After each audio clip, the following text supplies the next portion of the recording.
Coach Jack in the building, bringing voice to the game, breaking down the plays, not just stats, wisdom in the name. Kenwood pride on the mic and hot takes, everything gets real. From locker room talk to the coach on the block, Dos Migos Network, yeah, we never gonna stop. Unfiltered. What's good, folks? Welcome to another episode of What's Going On in Sports, featuring yours truly, Coach Jack. Lot to cover and wrap up, but first things first, as always, let me give you guys a huge shout out and thank you for your weekly tapping into the show, views, comments, likes, shares, the whole nine. I am getting those DMs. Thank you for that. I told you I like the unfiltered critiques. That's what helps us make the show better. So, shouts out to you guys. Secondly, shouts out to Dos Migos Network for making this all possible with the production and the edits and everything like that. Sometimes creative control can get a little fuzzy. However, that's why you have a team. Teams disagree sometimes, and we got to make it better for the greater good so you can keep putting out this content. So, shouts out to Dos Migos Network. So, I brought some friends with me today, guys. We want to make it some fun one. We got some shit to talk. So, first off, as always, my main guy from the sandbox, as I say, my guy Fox Savage, here with me. Fox, introduce yourself, my guy. Man, what's good? What's good, man? What's good, people? This your boy Fox Savage, coming from TLSN Network. Saying what's up to the people. Happy to be doing this shit with Dos Migos, as we always do. And shout out to Jack for bringing me back on. And last but certainly not least, my intel guy, Mr. Google, the big guy. Tony, introduce yourself to the people, man. How y'all doing, everybody? It's Tony from Dos Migos Seafood. Here to bring back another good show. Yes, these are my guys. We talk often off air, and this week it was just kind of one of those things. We're just getting this together to figure out and nail down what the topics were going to be. That was kind of fun within itself. But we're going to start off with this one. First of all, small talk. Did you guys see the face-off with Tank and Jake Paul? Did y'all even see that? Oh, yeah, for sure. I didn't like it just based off of this. I didn't know it was that much of a height difference, but there's a big height difference. And that's kind of different in boxing. You really don't see that a lot. But I mean, let's see what happens. I saw some previews of it. I didn't see the actual full face-off. You ain't missing it. Yeah, but like Fox said, it's definitely a big height difference and weight difference. So this, yeah, I'll say this and be done with it because it is really not much there. This is freaking ridiculous. It's a circus act, like I seen it. If I'm being honest, it was just one of those things in sports where I wanted to bring it up because, like myself and like you guys, we're all boxing fans. If there's anybody in Tank's corner that has a brain in their skull, talk this boy out of this. This is a circus act. Like, this is career suicide. Like, Jake Paul looks significantly bigger than Tank. Skills we know is not the same, but again, somebody talk to that boy. He's definitely making the wrong move. But on another note, Tony, you brought this up a couple episodes ago, and I just want to hear your take on it because I did kind of chuckle at it. Arch Manning, we asked the question, was he the future of football? I personally laughed. He's getting the coverage because of his last name. I'm not saying he doesn't have the potential to be good, but however, you did say that you felt like he was the future. And he did have a great game against Sam Houston, so don't get too excited. It was against Sam Houston University. People don't even pick them on the video game, so relax. However, they put up 55 points in that game to 0. So what you think about that, Tony? Y'all not in studio with us, but he got a big shit-eating grin on his face right now. man, it was good to hear that he did such a great job in that game. Like I said, I'm a big fan of the Manning name, and I'm just a fan of rooting for Manning. I saw the highlight where he ran the touchdown in himself, and then he did a flex and everything. I'm like, man, That was crazy. I ain't gonna front. That was crazy. I said that country boy got a little bit of soul in him. Mm-hmm. How about you, Fox? Well, I'm gonna tell you like this. Shout out to you, Tony, for bringing this up. Because of you, I did some research on the Manning family, and Jack, you mentioned a lot. He gets recognition because of the Manning family, and the way he plays showed that he is a Manning. What I mean is, when I say the way he plays, the Manning brothers have been throwing interceptions like crazy from the beginning. So, I mean, I looked it up. Peyton Manning's what your favorite quarterback, or probably one of your favorite quarterbacks of all time. All time. That's my favorite quarterback. And he got a rookie record that'll never be broken, 28 interceptions. You see what I'm saying? Same thing with my man Eli. I'm a Giants fan. He has plenty of seasons with 20-plus interceptions. To be honest, he looks the most from high school to now, he looks like he's the most accurate at all. And I'm not saying he's better than him nowhere near, but he has to calm down on the turnovers. He had an interception in that game when they won 27-10 against, I think it's UTEP. And then, of course, last week they had a good game. We went 55-0. But overall, I would say don't panic. Let's see where he at. He has a game against Florida coming up. He plays against the Georgia Bulldogs coming up. So let's just see what he does against those teams before we evaluate this guy and whether we're going to call him a great or not. I wholeheartedly agree with you, Fox, and that's basically the point that I was going to make. Don't get it twisted. Stat line is your stat line. 18-21, 3 touchdowns, 309 versus Sam Houston. Again, nothing to sneeze at, but who you play does matter. I wholeheartedly agree with you in terms of waiting to see how much he's going to develop versus the Georgias and the Floridas. Even though Florida's struggling right now, that's still a formidable team for a sophomore quarterback to really kind of test his mettle a little bit. So I am looking forward to seeing what type of growth he has. Even though I would say you said you're a fan of the Manning name, Tony. Mm-hmm. I'm only a fan of one Manning, and that's Pete. Now, I mean, that's just me. But I absolutely Eli and Archer. That's what Eli Archer. There we go. But yeah, man, I'm sticking to my guns with that, man. Let the young fella develop and grow. Much success to him, but I definitely want to see him against much stiffer competition. On into the first segment, Ravens rant and recap. When I start talking about my Ravens, y'all know I gotta compose myself because I have a tendency to go totally off the deep end. I look into the abyss and then I jump head first. So I'm gonna handle this tactfully. As you know, we just took a mean L, 30-38 to the Detroit Lions. I have never seen anybody come into our building, kick in the door, put their feet on the coffee table, and manhandle us like that. Like, I've never seen that. And I'm a lifelong Ravens fan, man. Straight up. Since from 96 to now, lifelong Ravens fan. I've never seen that. Our defense, we look incredibly bad. Like, just incredibly bad. There's no way to put more emphasis on incredibly bad. Like, we did. Offensive line inconsistencies, I'm not going to chew up all the time. I'll get to it when it's my turn. Just know that I'm pissed off about it. Tony, I'm going to just go ahead and start with you because I just feel like from a Steelers fan, I feel like this critique about to be hella bad. But I'm a good sport about it. I mean, what's your take on it, bro?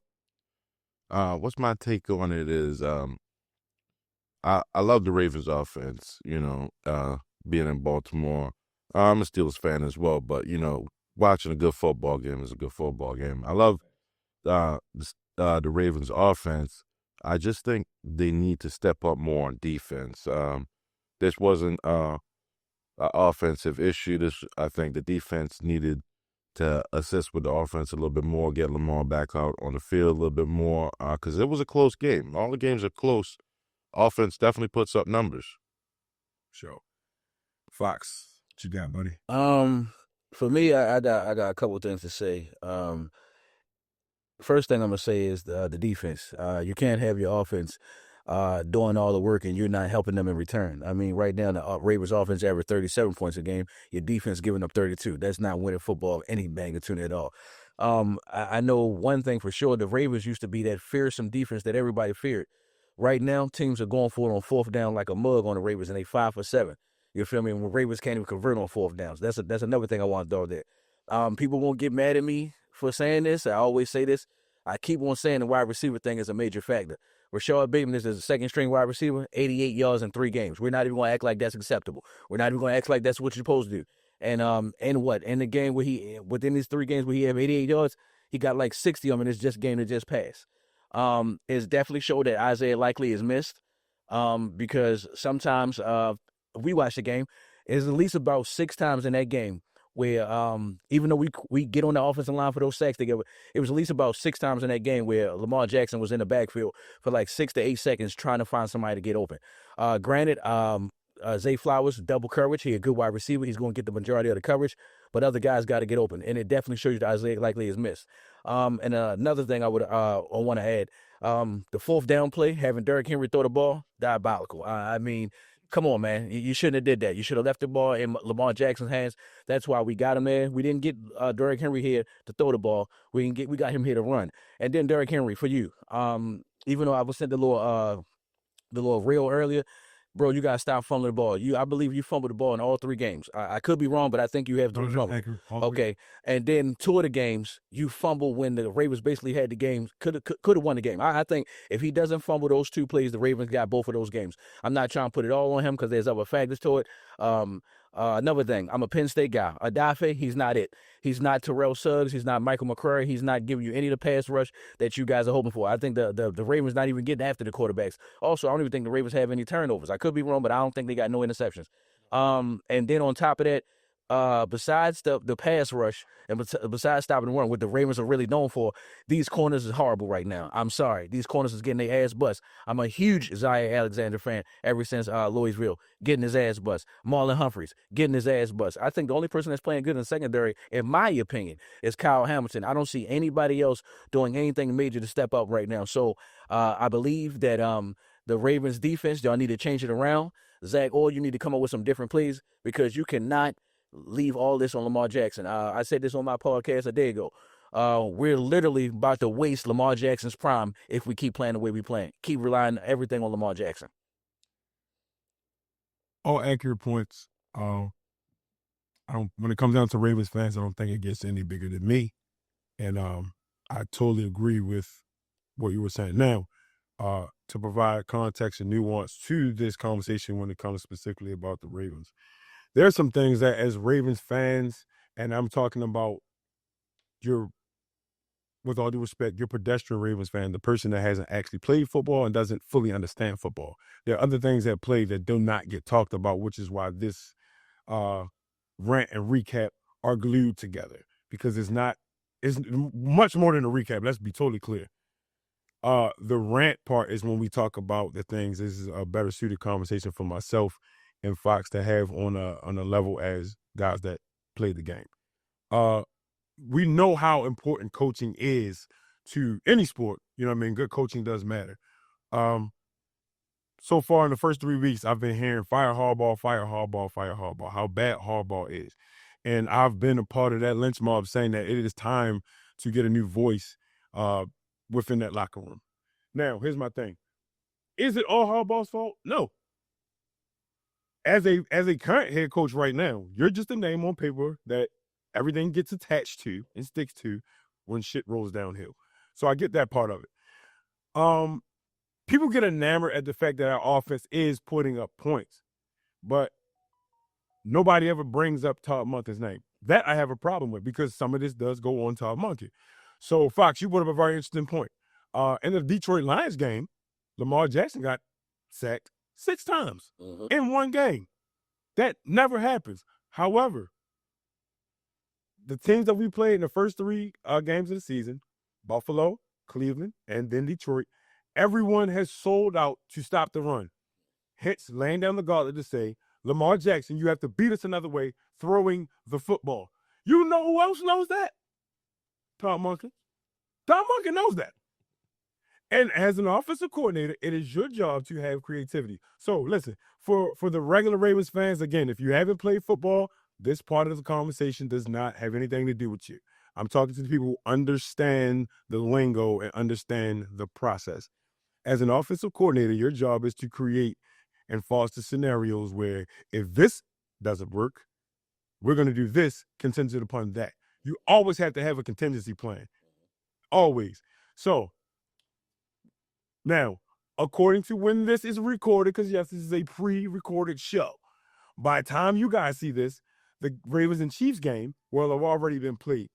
But let's have this conversation. We have a game versus the Kansas City Chiefs coming up. And I was asked the question multiple times, which struggling offense do I trust more? My Baltimore Ravens or the Kansas City Chiefs? Such a difficult question. But then Jack's logic kicked in. And yes, I'm a Ravens fan saying this. Which team do I trust more? Well, I always trust Lamar implicitly. But then I had to think about it. Damn, our offense sputters at the wrong moment. So, logically, who do I trust more? It's not about who's playing quarterback. It's about who's calling the plays for the quarterback.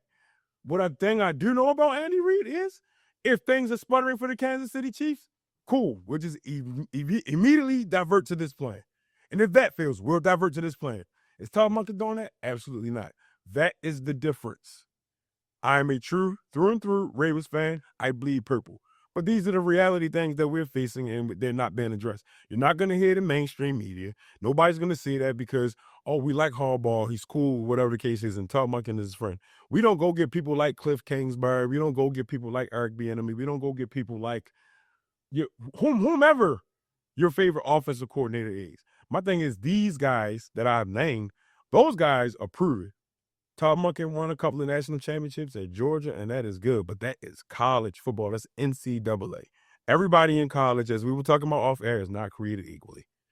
And that is my biggest issue from the offensive side. Defensively, oh, my God, we stink. I get it. We were missing out all-pro in the middle, and Nnamdi BK. I totally understand that.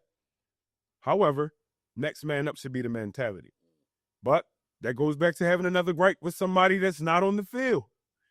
Let's talk about Mr. Steve Bisciotti, our owner. He's been on record in whatever paper or article or interview.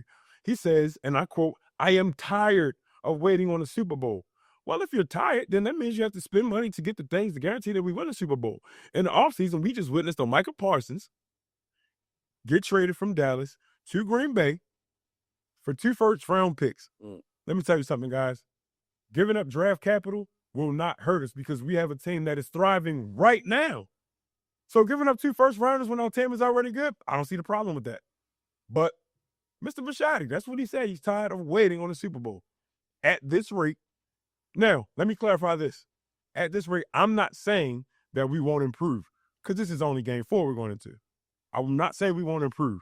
However, our problems are compiling at the current moment, and these things do need to be addressed. At the end of the day, the window is closed to get a Michael Parsons or whatever pass rusher you think.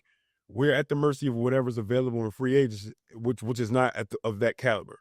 So again, that's another thing where we lay the egg on. So in totality, what I would say is this. We absolutely need to improve from the front office all the way down. So again, let's see how the rest of the season plays out. There's no doubt my mom is still going to make the playoffs. We're still going to win a division. All those things are fine. Yes, even against Tony's Pittsburgh Steelers, let me throw that out there. We're still going to be highly successful. But the problem is we built our team to compete with Kansas City and Cincinnati when there's a much larger picture. When teams like Detroit come in your house and manhandle you, Houston, we have a problem. We have a problem. So those things definitely need to be addressed. Moving on, I definitely said a mouthful, and I don't want to overstate the obvious that we need help and we're in dire straits right now. But I certainly want to be clear on it, that I'm a Ravens fan, and I'm going to always say the things that the average Ravens fan is afraid to say or doesn't want to concede to or tell the truth about. So, which brings me to my next point. Good, bad, and ugly teams in the league right now. A lot of pleasant surprises in the league. Teams that you did not expect to be 3-0, to be 3-0, and some teams that you expected to be 3-0 that simply are not 3-0. So let me start with you, Fox. Who's your surprise team right now in the league? Who's going surprise that you did not expect to be as good as they are? So this not the good and bad ugly. No, this is good, bad, and ugly. I mean, in whatever order. All right. Well, I would just say this. For us, I'm gonna say ugly. I'm gonna start with the ugly. I'm going with Cincinnati Bengals. Ever since you guys went to the Super Bowl, all you did was move backwards. You haven't been getting better. Your quarterback has been getting injured. I think this is his 2nd or 3rd time being injured since your Super Bowl run. And then we already know once Joe Burrow goes down, the season for the Bengals go down. There was some little spark there with your backup quarterback, and then we saw what happened last week. He got cut back down to size of reality, only scoring 10 points. I believe the season is over for them. I don't know what's going on with the Cincinnati Bengals franchise, where they snake bitten in situations. when it comes to this, because the last time this happened was with Carson Palmer. They was on a nice little run with the Bengals with Chad Johnson and T.J. Houshmandzadeh, and then once he got that injury against the Steelers, they haven't been the same. You feel me? So it's the same thing going with them. And historically, you know what it is, though, right? What? They don't put money into their offensive line. Since the Super Bowl, their offensive line has gotten worse and worse and worse. They got the guard from Dallas. I'm bad with names right now when it comes to other teams because I focus on the Ravens. But they got Orlando Brown, who we know was a Pro Bowler. They got him, and then they got the guard from Dallas. And that was it. And both of those guys got hurt, and ironically enough. And if we've been honest, when's the last time you heard Orlando Brown's name? And that's kind of more the point what I was going to. Again, you haven't been to the last time you had Joe Burrow at a full healthy season. He looked like an MVP caliber quarterback. He took you to the Super Bowl. I would think that once you have a quarterback like that to show you that caliber, you would protect him. You would make sure that you got a nice running game, got a nice tight end. Make sure you got offensive linemen that can protect this guy, because once he gets his a certain way, he's done. I feel bad for guys like T. Higgins who can't get the receptions and the looks that he wants. T. Higgins, this season, I think he pretty much been looking bad just because of the quarterback play. He really is like that. Same thing with Jamar Chase. He putting up his numbers, but Jamar Chase's numbers could be better, but they can't because his quarterback stay hurts. And I mean, what other dream would you want to have? The quarterback that you had in college who do 70 touchdowns. So I got the Bengals, and then of course the Bengals defense. I don't see nothing over there spectacular. I was upset, not to keep on talking about the Ravens, but I was upset when Geno Stone left the Ravens. I felt like he was a good fit for those guys, but yet you come to the Bengals and you haven't been doing anything that's Baltimore Raven like since you came over there. That was the ugly. The bad, I'm going to be real. Here go another team. C.J. Stroud in Houston, Texas. I mean, since your rookie year, you have been going down. You have been losing.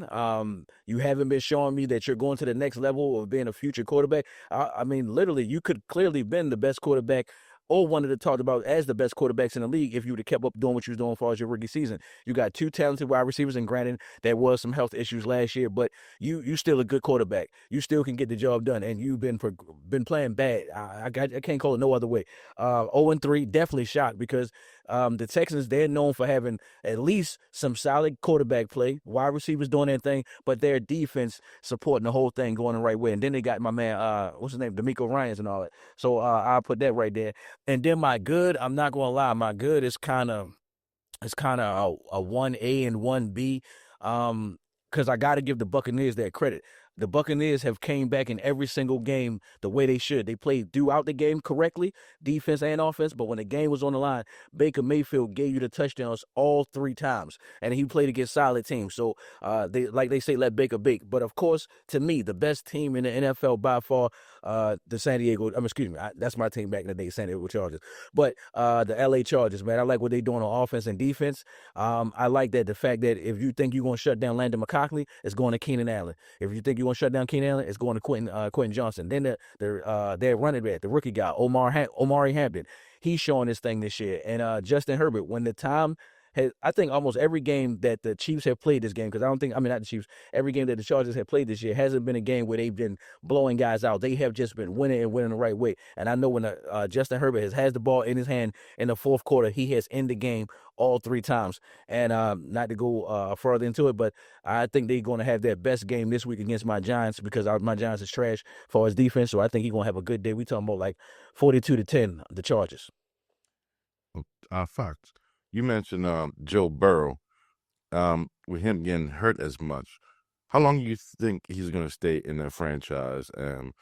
Because I was watching the Cowboys documentary, and Troy Aikman was getting beat up. Mm-hmm. So what makes a quarterback, how long do you think he's going to stay in that franchise? I believe, to be fair, because I've seen this lately happen. You sign a guy for a big bunch of money like a T.O., and then he gone the next year, whatever the case may be. So for me, I would say give him 2 more years. That's me.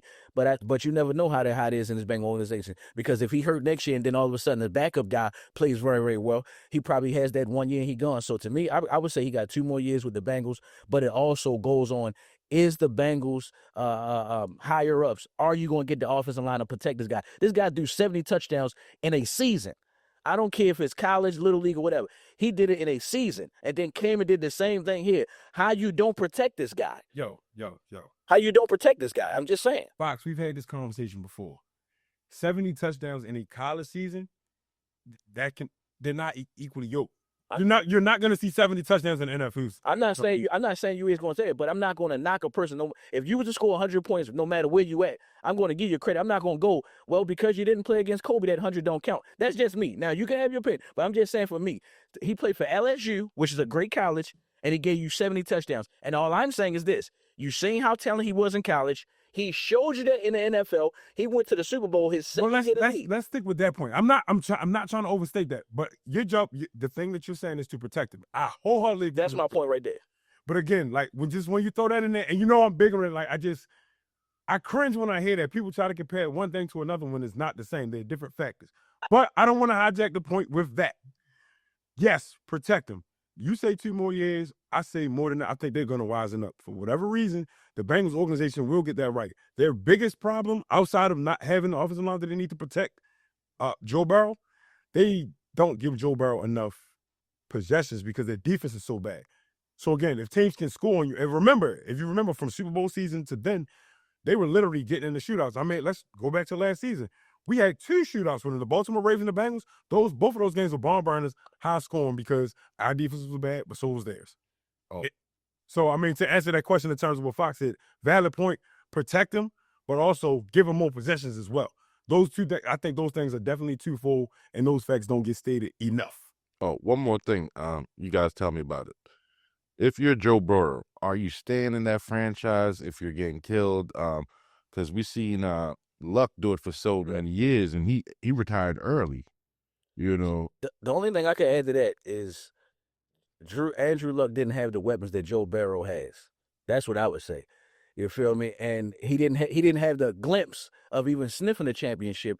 Where even with his Bengals old lineman that we're talking about needs to perform, they actually went to a Super Bowl. They actually was a play away from the Super Bowl. Actually, that offensive lineman lost in the Super Bowl. Jamal Chase was wide open on Jalen Ramsey. But if it wasn't for that pressure, that would have been game right there. And we've been talking about how the Rams defense didn't hold up. So, I mean, I hope he does it because I hope he doesn't do that because I was upset. I ain't gonna lie. I was upset when Andrew Luck retired, but I get why he retired because he was getting killed. I think he stays. Typically with quarterbacks that are I'll say your traditional style quarterbacks. Let me clarify that. Your traditional style quarterbacks generally stay put in terms of where they are when the team puts a lot of stock into protecting them. I don't think that Cincinnati is not trying to spend money on them. I think that those guys will just get injured. They're getting point blank. They're choosing the wrong guys. Like Orlando Brown was a good pickup for them. You know what I mean? I don't know what they got from getting him from Kansas City. I don't know how much they paid for him, but that was a good pickup for them because he is indeed a good tackle. The other guy, why am I forgetting his name? I'm going to look that up in a second. But the guard that they got from Dallas, again, a good pick. But again, there was somebody that was known to be injury prone. That's my point. So it's not a question of the talent. How healthy can you keep these guys that are here to keep another guy healthy? How can you keep this guy healthy when you can't stay healthy? You know what I mean? So these things are factors that Cincinnati continues to face. So, but I do think ultimately, to answer your question, I think Joe Burrow still stays because I think Cincinnati is going to ultimately put more money into him and into his protection, excuse me.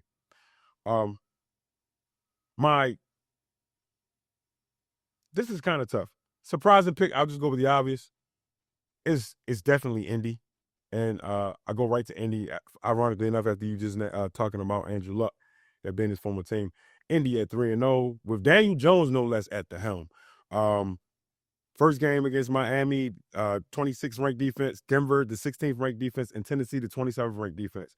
So these defenses are pretty solid. I mean, they're not the top 10 defenses, but Daniel Jones is still putting up these numbers. You know what I'm saying?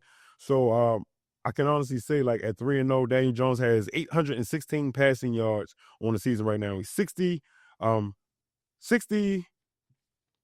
for 338 in their rushing attack, 5.6 yards averaged, ranked second behind Buffalo. That's saying a whole lot from a team that definitely was probably middle of the pack or maybe even basement last season. So teams that make improvements like that, you got to give them their flowers. So that's definitely my surprise pick right now, as far as like who's the really, really good team. To speak on the Chargers is not a bad pick at all. In fact, I will say I'm also surprised there with as much as they lost but they were able to replace it. So how they're able to do this now, I will say of the Harbaugh brothers, I would say that Jim is the better of the two, no question. I mean, the way he turns franchises around, how he did it in San Francisco, goes to the college ranks. He did it at Stanford. He did it at Michigan. Like that's just what he does. You know what I mean? So I don't question if LA is going to be one of those teams that constantly gets better and better and better as they add youth and as they add depth. You know what I mean? And I think they have a good combination because I mean, you bring in a veteran running back who winds up getting hurt, and then Amarian Hampton is like there in the wings and doing a great job, might I add, like Fox said. So Chargers not a bad pick, but for me, it's more surprising for the Colts because we kind of expect the Chargers to kind of be there. They're relevant because of who their coach is. You don't expect this from the Colts at all. So that's why it's my surprise team. As far as bad teams, man, pick one. My Baltimore Ravens I just talked about. The Kansas City Chiefs, they look bad. I mean, San Francisco 49ers, they look bad. The Commanders, I know they did over some injuries, but after the season that they had last year, you still expect them to be in the thick of things, but they look bad. It's just so many bad teams right now that are playing bad football. But I would say the ones that stick out like a sore thumb are definitely the Ravens and the Chiefs because, again, the expectation is way higher. They're sitting at the top of the mountain, supposedly, looking down, and they're both 1-2 due to bad play, in some cases, bad coaching. It's just like things that are uncharacteristic of their franchises. Now, super duper ugly. Man, I gotta go with the Giants. And this is not to beat a dead horse, Fox. This is not to beat a dead horse. When you get the likes of a Russell Wilson, a veteran guy, to help teach and groom a Jackson Dart, which in my opinion, he's not ready, but they're going to rush him in there. Typically what I see in present day, a lot of franchises try to rush the young guy in. It's like, yeah, get Russell out of here. He's a bum. He's washed. I've seen so many comments about him being washed. My thing is this.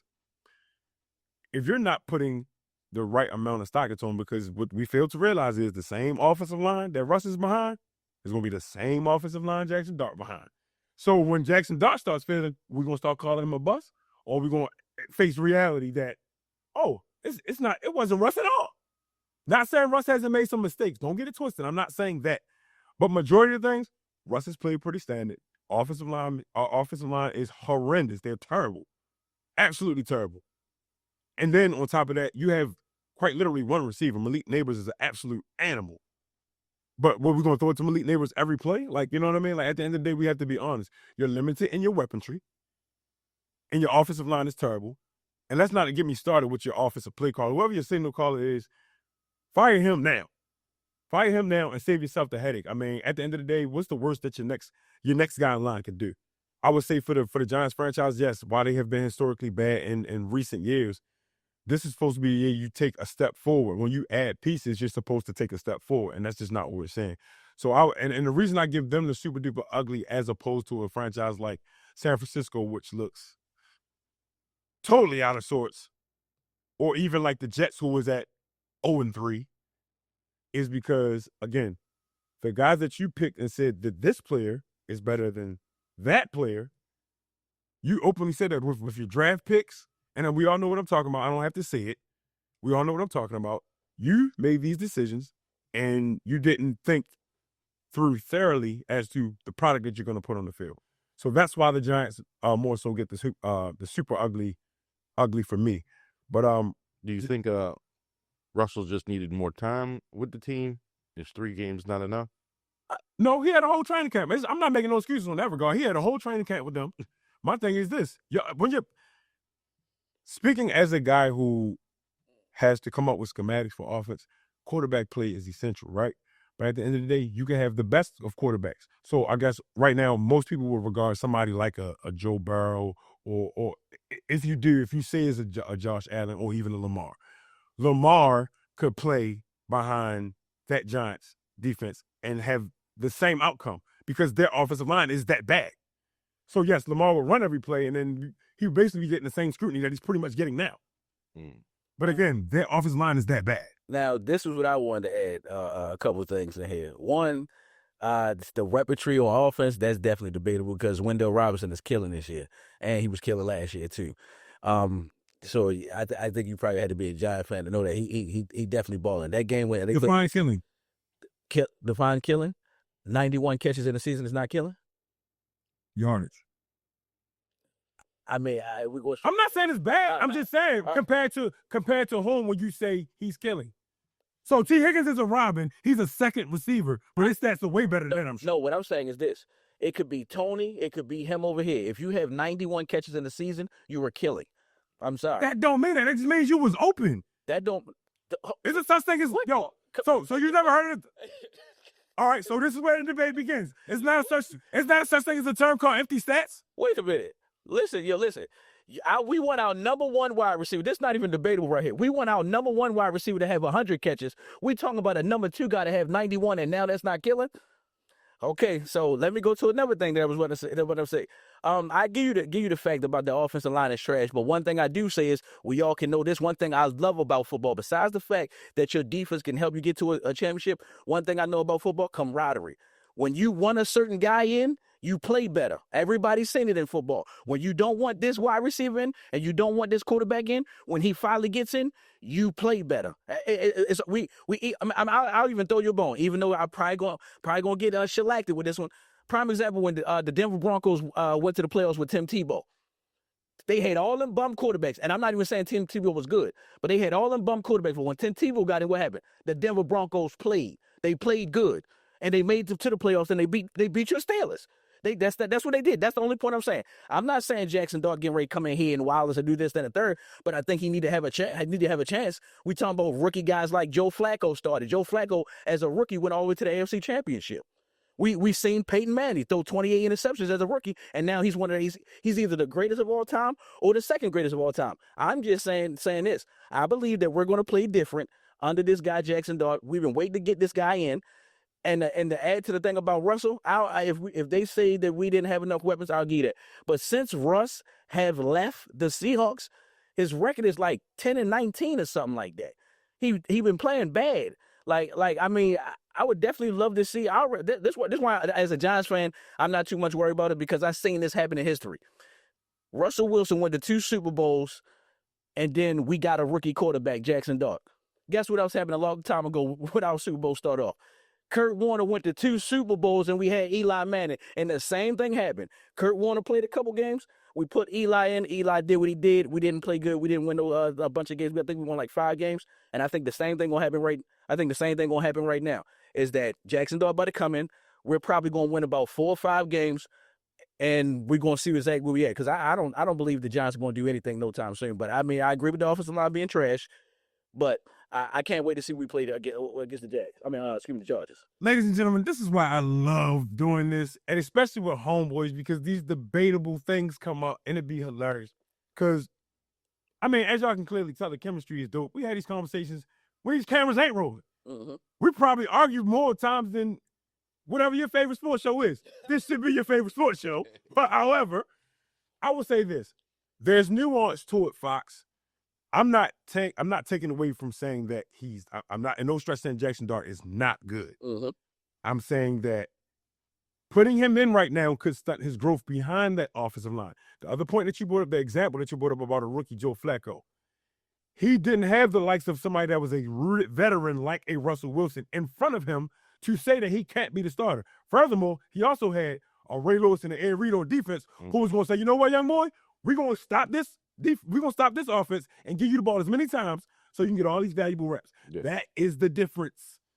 The New York Giants ain't got that. They got Sexy Dexy, which is one of my favorite D tackles in the league, by the way.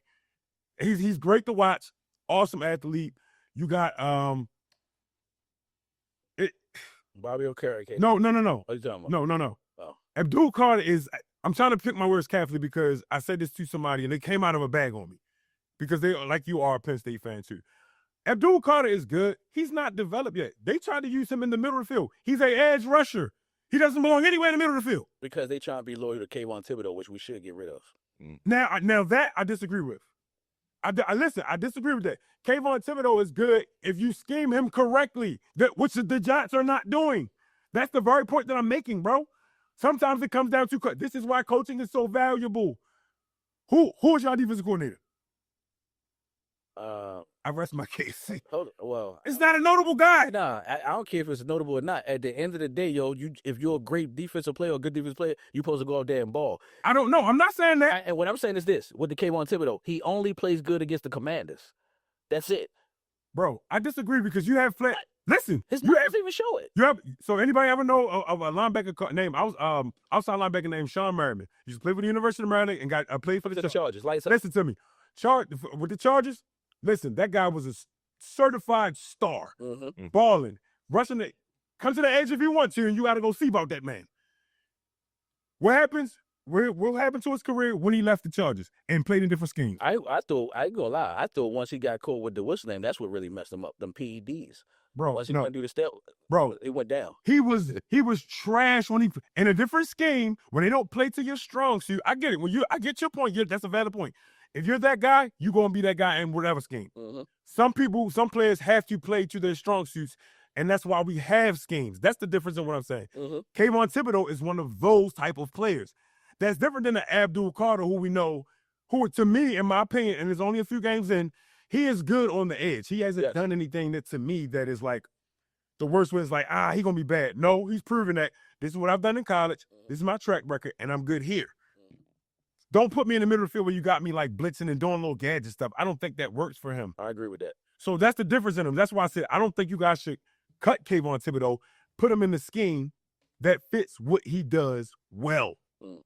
Now, when we look at, let's say, the Baltimore Ravens, not having a nominee better BK, that shows.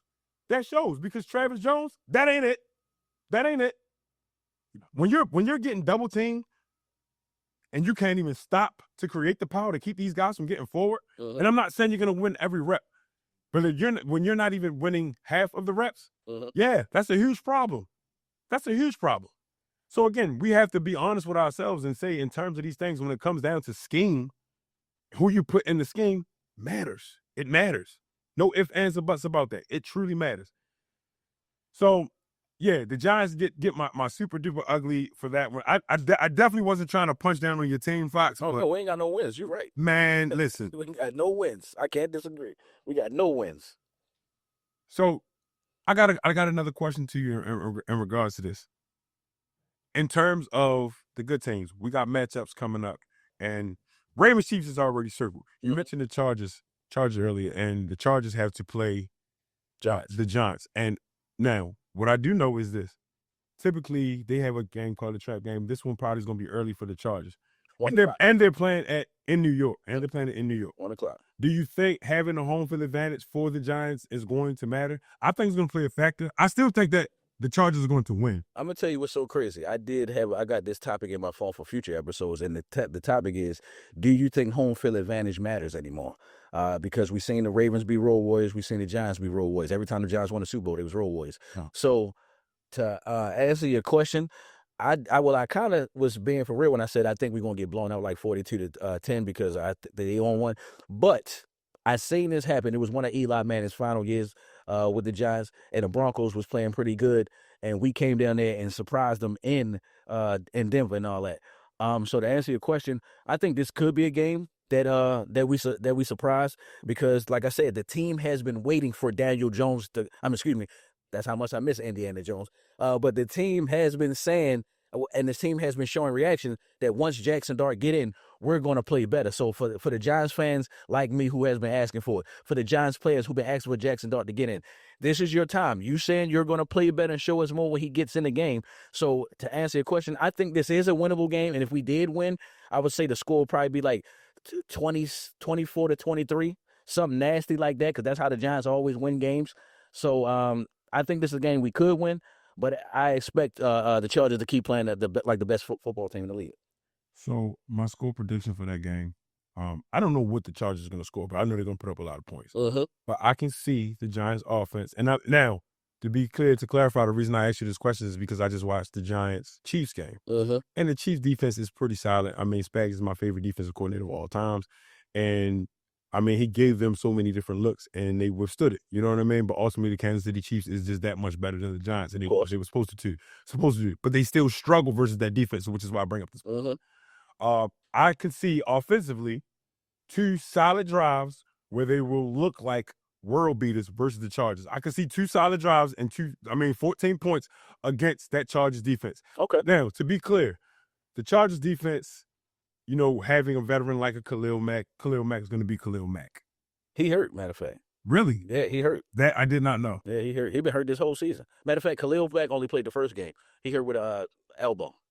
So having that information, and that does matter because that defense is still good. You got the likes of Derwin James, you know what I mean? Like different guys that we know step up and do their thing. I can still, again, they're all professionals. I mean, that's the overstated point. That's the obvious point. But when you look at a team that's really, really bad, what I've noticed this season, because there's a lot of parity in the league, even the bad teams have a gasp-worthy moment in a game, i.e. the Giants versus the Chiefs. I legitimately believed the Giants were going to beat the Chiefs. And here's the thing. Although the Chiefs are struggling, when you're that much better than another team, you're still supposed to assert your dominance, which he did not. You're right. Again, which is my reasoning for asking this question because, again, I didn't want to just totally, beat up on your team without highlighting the obvious, too, because, again, home field advantage, being at home in New York is going to be a big game. One of the league's premier teams, unbeaten, coming to town. And it's like, guess what? We're going to make this a game. You know what I mean? There's no doubt the place is going to be packed. Giants fans are super loyal. Like, that fan base is super loyal, regardless of good, bad, or what your team looks like. The Giants faithful going to be out there. So I think that at some point in time during that game, they will get and I'll say this. I'll take you a step further. I'll say it'll get early and chippy in that game. This is my prediction I'm just giving y'all.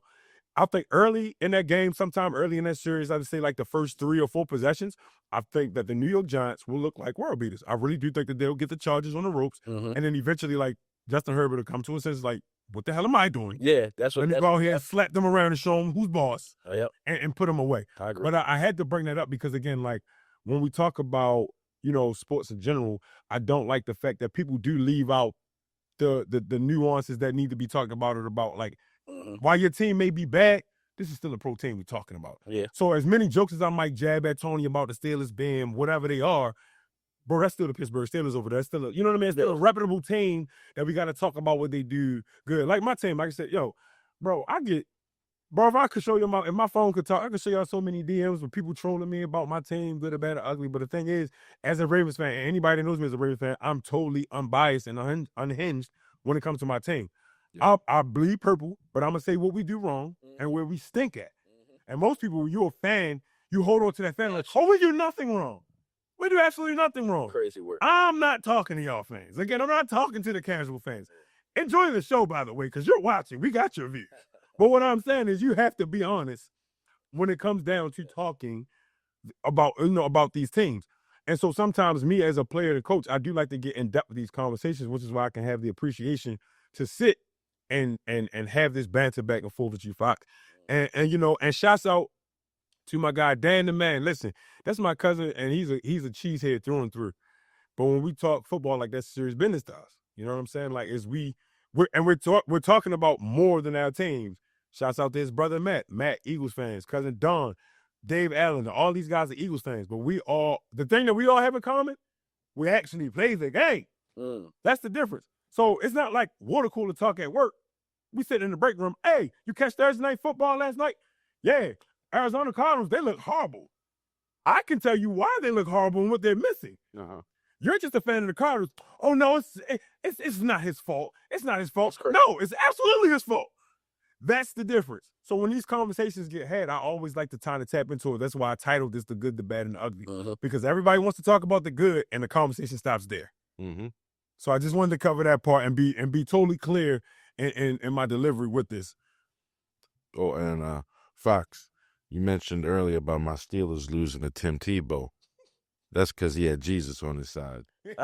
It was a lot of coincidence. 316, do the touchdown with 316 left. It was a lot. It was a lot. You're right. But he lost because God's a Tom Brady fan. Oh, yeah, it's Tom Brady. Bro, they got. I can remember back at that point. Wasn't it like a tweet or something like that? It was something crazy like that. I do remember that, but but that's the difference of football then and yesteryear. That's when football was football. You could bank on something crazy like that happening because it was competitive. It don't matter. You have your underdog team, in that case, Denver was the underdog team. You don't expect them to beat that Steelers team of that time. Yeah. Like, yo, that's James Harrison over there. You don't expect them to beat that team. Yo, that's James Ferrier. Yeah. You know what I mean? Like, you don't expect them. That's Casey Hampton. You don't expect, that's Troy Polamalu. They got stars over there. You don't expect that. But that was the outcome. So, absolutely, again, that's why we have these conversations. What defensive team has a defense with that lineup right now? Because the Steelers and Ravens were defense for defense, stars for stars. So name a team that you think has that many star defenses. Not a one. We're talking about right now? Right now. None. Right now? None. Yo, None. go ahead, Fox. Give your answer. That's pretty much. I get what you're saying. Yeah. That type of defense don't exist no more. That style of play doesn't exist anymore. Yes, I'm trying to think right now where there's like a bunch of communicators on defense or a bunch of dominant guys on defense. I'm trying to think like none. I'm trying to think because I think like right now on everybody's team, you probably got like maybe 1 or 2 stars on defense. You don't have it how it was back in the day where you had like 3 and 4. You had your guy in the secondary. You had your guy that was probably your DB, then your linebacker, your D lineman. You don't have that no more. Like, I mean, I'll use my Giants, for example. We got Dexter Lawrence in the middle. Maybe Bobby Okereke, who's I think he's second in the league in tackles. But then we have nobody in the secondary. We have nobody that we can call on to be that veteran leader who can call things out. You feel? I never knew how good Antro Roll was until I looked up his little documentary when he was speaking to himself. Like, we don't even have that. Same thing with the Ravens. Like I said, to me, the best player on defense is Kyle Hamilton. But I don't even think that he has help. I mean, we give it to Roquan. I guess maybe I'm too much Ray Lewis level. Where once I got a whip of what Ray Lewis was, I want all linebackers that play for the Ravens to be like that. And I know I can't get that. So let me say this: when you specifically was saying like that, a team that has stars like that, there's a huge difference. Again, that's why these conversations have nuance, and I love you. And this is the point. Thank you, Tony. When you talk about the Steelers defense, all of those guys weren't stars. Their defense was just that good that you have to know everybody on it. Mm-hmm. Let's be clear. James Harrison, obviously. Troy Polamalu, obviously. Ron Clark was not a star. You just know because he lights you up. Oh, I was going to say Casey Hampton. I was going to. But again, Joey Porter, because he lights you up. He wasn't the star. He lights you up. James Ferrier wasn't a star. He just lights you up. Same thing, Baltimore Ravens defense. It goes Ray, Ed, Sizzle. Everybody else, role players. Jared Johnson, Haloti Nada. Rod Woodson. That's the first Ravens defense. Okay, even on that defense, Ray and Rod Woodson. Who else is the star? Jamie Sharper was good. He wasn't the star. Damn, my bad. Goose was good, but he wasn't the star. No. Sam Adams was good. He wasn't the star. All right, there. Maybe I don't know. I think you are. This could be my, and I might be wrong for this. I feel like when you go to Pro Bowls and you lead the league in stats, I think you're a star. Like, prime example, Chris McAllister stayed in the Pro Bowl. You feel me? He led the NFL in picks before. Another guy, Dwayne Starks, another guy who was good. Michael McCrary, Jamie Sharper led the league in tackles one season. I think you missed the point I was saying. I'm not saying these guys wasn't good, and we're making Pro Bowls. What I'm saying is there was always somebody that was selected in front of them. That's what I mean. Okay. So like Ray Lewis, yeah, he'll get a Pro Bowl, and Jamie Sharper might have went to a Pro Bowl, but he wasn't picked first at his position versus Ray at his position. Okay. That's the difference in it. Okay. So what I'm saying is I'm not taking away from the fact that Ron Clark was a dog and he lights you up. Mm-hmm. He wasn't Troy. Mm-hmm. That's the difference in it. So but what I'm saying is the defense in total, they were that good where you had to know every guy where he lined up on the Pittsburgh Steelers or on the Ravens. The irony in talking about these two teams, historically, them the two defenses that everybody was scared of. Historically? Hold on, I want to put this up there. I ain't gonna lie. Now, this way to be debatable. To me, I say the best defenses of all times are the Bears, the Ravens, the Giants, and who we just talking about, the Steelers.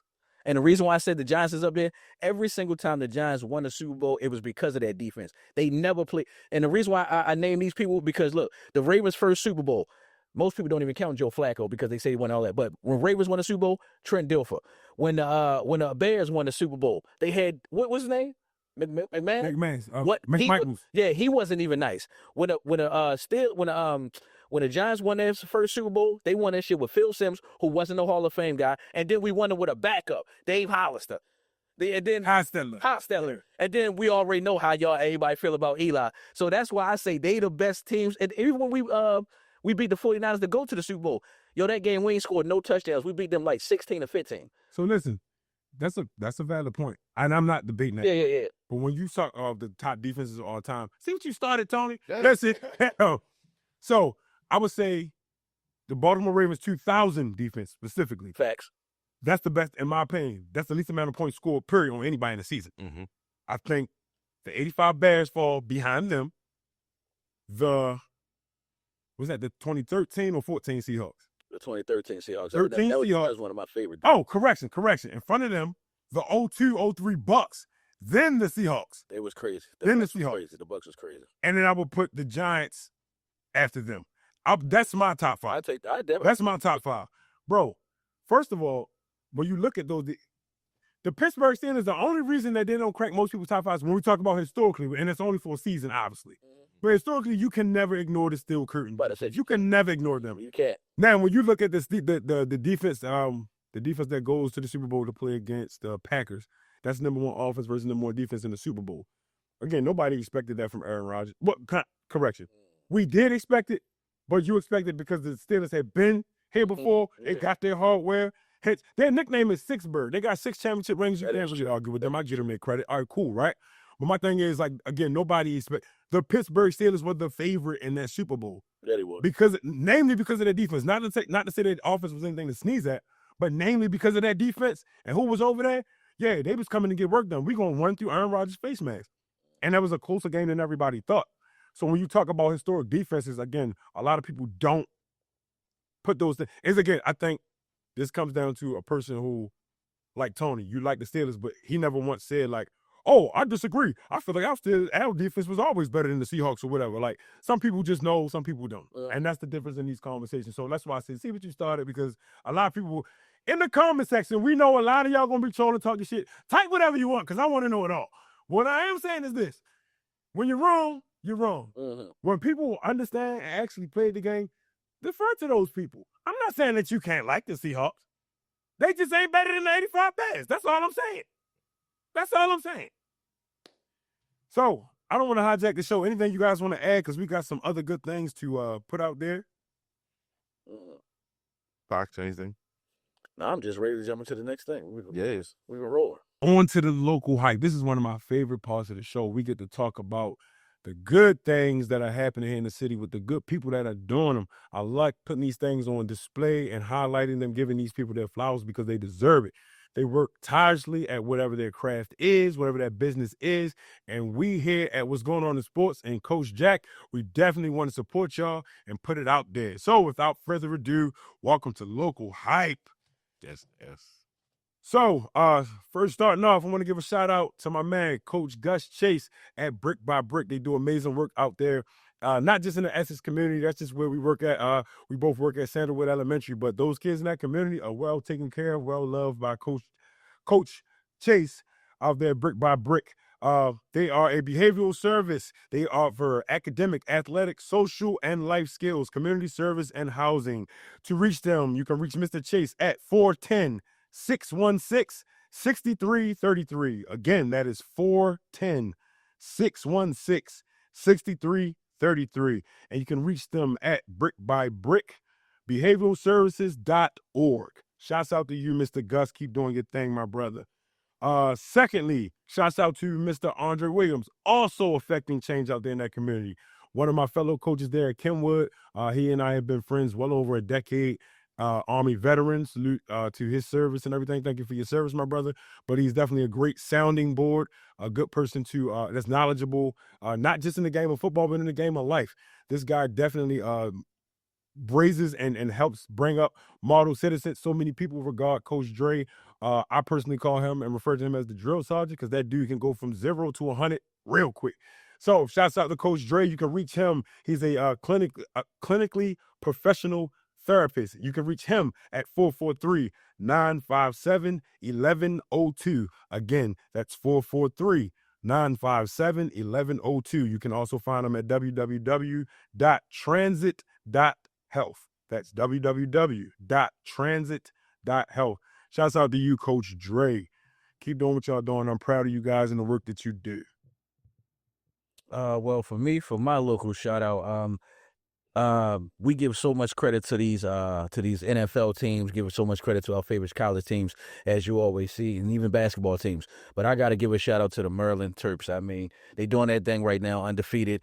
I got to give a great shout out to you, Tony, because now I'm paying attention to the quarterback, Malik Washington, playing his ass off, playing lights out, 1,000 yards passing, 8 touchdowns, 0 picks, and he doing what he got to do out there. And another thing that I like is that people that come from Maryland get a chance to go into the league and be something special, like a Torrey Smith, like a Stephon Diggs. And also, we got 2 good corners playing for Maryland. I'll make sure I had their names and stats, but I was just looking at their Pro Football Focus and saying, like, they are the 2 top corners in the league. They haven't given up 100 yards receiving yet, and they haven't given up any touchdowns.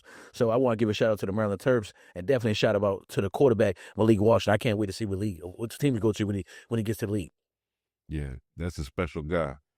For my local hype shout out, I wanted to give shout out to your local library. I was able to order 2 books and pick up 2 books today for myself.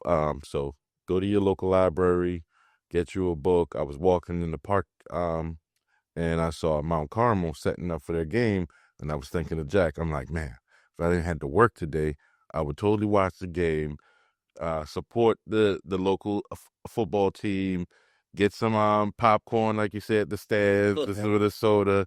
So it's like, all right, I got to make my schedule so I'm off on a Friday so I can catch one of these local games.